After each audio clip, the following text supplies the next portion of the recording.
Assalamualaikum warahmatullahi wabarakatuh.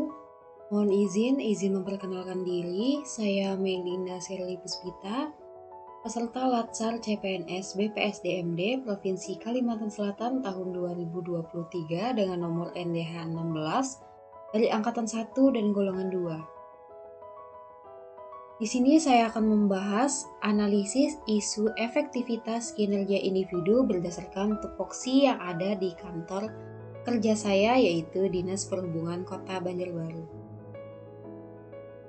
Di agenda ini saya akan membahas 5 agenda. Yang pertama yaitu pra-analisis identifikasi isu, yang kedua yaitu metode menapis dengan menggunakan metode APKL atau USG, yang ketiga menganalisis penyebab isu dengan menggunakan fishbone, yang keempat menemukan alternatif pemecahan isu dengan menggunakan SWOT, dan yang kelima yaitu pemecahan masalah. Yang pertama yaitu dari pra-analisis. Di dalam pra-analisis ini saya akan mengangkat 5 isu yang sedang menjadi permasalahan di kantor saya. Yang pertama yaitu kurangnya efektif monitoring inventarisasi fasilitas perlengkapan jalan. Yang kedua yaitu kurangnya SDM yang kompeten dalam kegiatan inventarisasi fasilitas perlengkapan jalan. Yang ketiga yaitu kurangnya sarana transportasi dalam monitoring inventarisasi fasilitas perlengkapan jalan. Yang keempat, belum optimalnya teknik pengelolaan data inventarisasi fasilitas perlengkapan jalan. Dan yang kelima yaitu tidak adanya informasi sistem pengaduan pada fasilitas perlengkapan jalan untuk memudahkan masyarakat untuk memberikan masukan. Yang selanjutnya yaitu akan kita bedah menggunakan metode APKL, di mana metode APKL ini merupakan singkatan dari aktual, problematik, kehalayakan, dan kelayakan. Di mana pada poin aktual yaitu merupakan isu yang menyatakan benar-benar terjadi dan sedang hangat-hangatnya dibicarakan pada kantor tersebut. Dan yang kedua yaitu problematik, di mana pada problematik ini merupakan isu yang memiliki masalah yang kompleks sehingga perlu segera dicarikan solusinya. Yang selanjutnya yaitu kehalayakan. Kehalayakan ini merupakan isu yang sedang menyangkut hajat hidup orang banyak.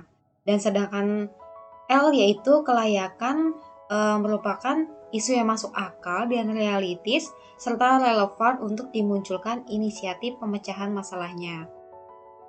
Dari isu yang pertama yaitu kurang efektifnya monitoring inventarisasi fasilitas perlengkapan jalan, di mana dengan metode APKL ini isu yang pertama memiliki skor 15. Untuk isu yang kedua yaitu kurangnya SDM yang kompeten dalam kegiatan inventarisasi fasilitas perlengkapan jalan, di mana dengan menggunakan metode APKL ini, isu kedua ini mendapatkan skor 12. Yang ketiga yaitu kurangnya sarana transportasi dalam monitoring inventarisasi fasilitas perlengkapan jalan, di mana di sini mendapatkan skor 12.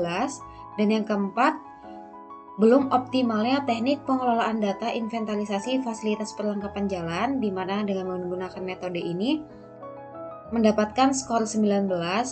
Dan yang terakhir yaitu tidak adanya informasi sistem pengaduan pada fasilitas perlengkapan jalan untuk memudahkan masyarakat memberikan masukan, di mana pada isu ini mendapatkan faktor 14. Dari kelima isu ini ada 3 isu yang mendapatkan nilai tertinggi, yaitu isu pertama, isu keempat, dan isu kelima. Dari ketiga isu setelah menggunakan APKL ini, saya akan menggunakan metode USG untuk memilih isu yang paling hangat dibicarakan dan paling bermasalah dan akan dicari solusi pemecahannya.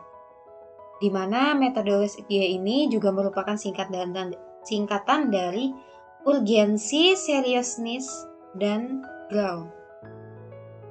Di mana urgensi itu merupakan seberapa mendesak suatu isu harus dibahas, dianalisis, dan ditindaklanjuti. Yang seriousness itu merupakan seberapa serius suatu isu harus dibahas, dikaitkan dengan akibat yang ditimbulkan. Dan yang terakhir yaitu growth, merupakan seberapa besar kemungkinan memburuknya isu tersebut jika ditangani secara segera. Dari metode USG ini, isu yang pertama kurangnya efektivitas monitoring inventarisasi perlengkapan jalan mendapatkan skor 12.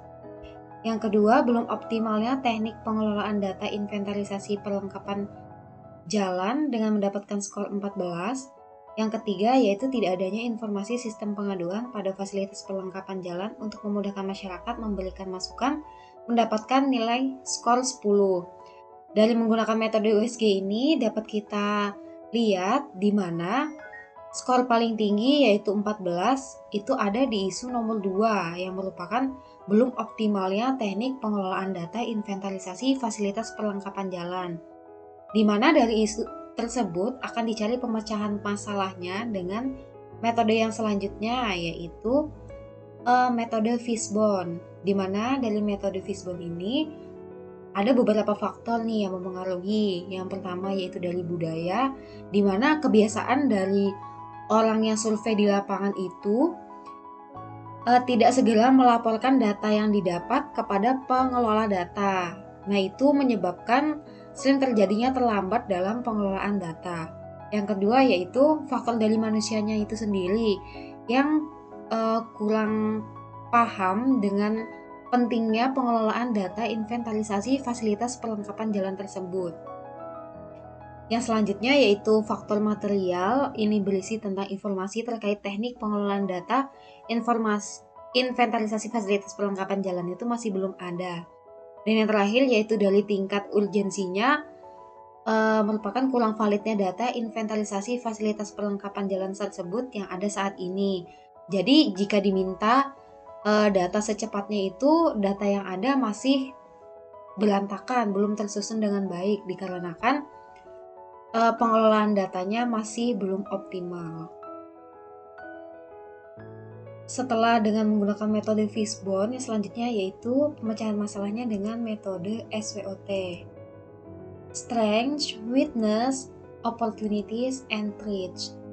Di mana pada poin strength ini terdapat 3 poin. Yang pertama yaitu pembuatan SOP mengenai pelaporan data hasil survei inventarisasi fasilitas perlengkapan jalan melalui aplikasi.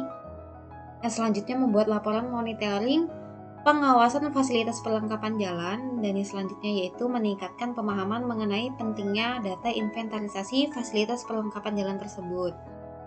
Yang poin kedua yaitu weakness. Pada poin weakness ini juga terdapat 3 poin lagi. Yang pertama yaitu belum adanya SOP untuk pelaporan data hasil survei inventarisasi fasilitas perlengkapan jalan melalui aplikasi. Yang kedua, data inventarisasi fasilitas perlengkapan jalan belum terkelola dengan baik. Yang ketiga yaitu kurangnya tingkat pemahaman mengenai pentingnya data inventarisasi fasilitas perlengkapan jalan tersebut. Di poin opportunities ada 2 faktor, yaitu yang pertama yaitu pemberian SOP tentang bagaimana pelaporan data hasil survei inventarisasi fasilitas perlengkapan jalan itu kepada pengelola data melalui aplikasi. Sehingga proses pengelolaan datanya itu bisa berjalan dengan cepat tanpa menunggu si surveyor itu datang ke kantor dulu. Yang kedua yaitu melakukan pengawasan dan pendataan inventarisasi fasilitas perlengkapan jalan secara berkala ke lapangan. Ya, intinya mencek ke lapangan benar adanya atau tidak data-data yang dilaporkan oleh surveyor kepada si pengelola data. Yang poin keempat yaitu threats, di mana pada poin threats ini ada 2 faktor juga. Yang pertama, belum adanya SOP menyebabkan adanya kemungkinan data inventarisasi fasilitas perlengkapan jalan yang tidak terdata karena tidak dilaporkan kepada pengelola data. Yang kedua, yaitu data inventarisasi fasilitas perlengkapan jalan tidak terawasi dengan baik, dikarenakan tidak ada yang langsung monitor ke lapangan. Nah, dari metode-metode yang sudah kita lewati di sini, maka akan bisa dimunculkannya yaitu penyelesaian isu, di mana yang pertama yaitu untuk meningkatkan pemahaman terkait SOP dalam menggunakan aplikasi untuk pelaporan data inventarisasi perlengkapan jalan tersebut. Di mana di sini akan dibuatkan SOP terkait Gimana sih jalannya menggunakan aplikasi itu agar surveyor itu dengan mudah melaporkan data-data yang mereka dapat saat survei di lapangan. Yang kedua yaitu kami akan melakukan sosialisasi dan pendampingan secara berkala terkait penggunaan aplikasi untuk pelaporan data inventarisasi perlengkapan jalan tersebut. Di mana jika ada kebingungan dari para surveyor yang ada di lapangan, akan kita bantu untuk gimana supaya mudah melakukan pelaporan data-data survei tersebut. Dan yang kami harapkan dari aplikasi tersebut yaitu untuk bisa dipahami dan digunakan dengan baik agar dalam proses pengumpulan data inventarisasi perlengkapan jalan tersebut itu cepat dan akurat serta valid jika diminta data-datanya oleh instansi-instansi lainnya yang memerlukan. Sekian presentasi dari saya, salah hilaf mohon maaf. Wassalamualaikum warahmatullahi wabarakatuh.